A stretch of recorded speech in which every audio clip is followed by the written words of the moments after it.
थकित को शांति का वचन भाई भगत सिंह के द्वारा दिसंबर 31। मैं पहले से अधिक तुम्हारी भलाई करूंगा। यहेजकेल 36 अध्याय का 11 पद। हम दूसरा राजा 6 अध्याय का 5 पद में देखते हैं कि कैसे एक भविष्यवक्ता के जवान पुत्र ने एक कुल्हाड़ी उधार ली क्योंकि वह लापरवाह था। उसने यह सुनिश्चित नहीं किया कि कुल्हाड़ी का सिर हत्थे में स्थिर था। उसी तरह हम में से कुछ पैसे उधार लेते हैं और लौटाने में बहुत लापरवाह होते हैं। यह असंतोष के कारण है। कुछ लोग पैसा तो बहुत कमाते हैं लेकिन उसे लापरवाही से खर्च करते हैं और फिर वे उधार लेना शुरू कर देते हैं। असावधानी के कारण हम अपनी प्रार्थना के समय, अपनी भक्ति के समय और बाइबल पढ़ने के समय को कम कर देते हैं। हम अपने दशमांश का उपयोग अन्य उद्देश्यों के लिए करते हैं और इस प्रकार हम दुखी हो जाते हैं। हम वह सब कुछ वापस पा सकते हैं जो हमने खोया है, क्योंकि परमेश्वर आपसे और मुझसे कह रहा है, मैं तुम्हारे लिए पहले से बेहतर करूंगा।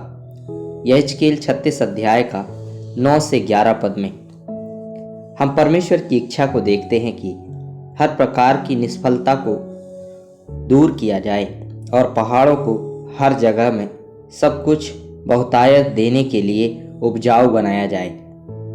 उस समय के कुछ पहाड़ 1500 से अधिक वर्षों से बंजर थे और भविष्यवाणी के अनुसार जो स्थान बंजर था वह उपजाऊ हो गया। प्रभु हमसे कह रहा है, हे मेरे लोगों, यद्यपि तुम बांझ हो गए हो, मैं चाहता हूं कि तुम फल लाओ और अधिक फल लाओ, परंतु सबसे पहले मुझे तुम पर फिर से अधिकार करने दो और तुम्हारा अधिक से अधिक उपयोग करने दो। यह परमेश्वर की लालसा है। हम अतीत को भूलना चाहते हैं।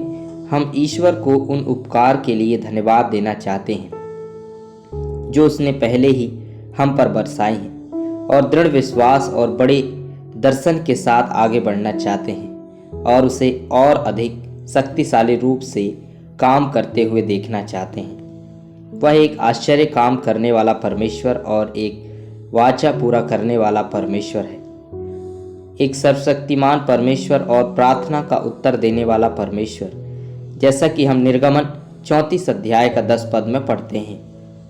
वह आश्चर्य करेगा, यही हमारे हृदय की अभिलाषा होनी चाहिए। आइए हम उसका स्वागत करें कि वह हमें पूरी तरह से अपनी अधीनता में कर ले। हमें उसका पूरी तरह से अनुसरण करने की आवश्यकता है, क्योंकि वह एक विश्वास योग्य परमेश्वर है।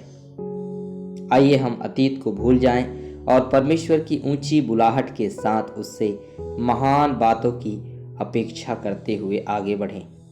वह एक महान परमेश्वर है और वह कभी असफल नहीं होता। सामर्थ्य का परमेश्वर और पराक्रमी परमेश्वर हमारे मांगने और सोचने से कहीं अधिक बहुतायत से करने में समर्थ है।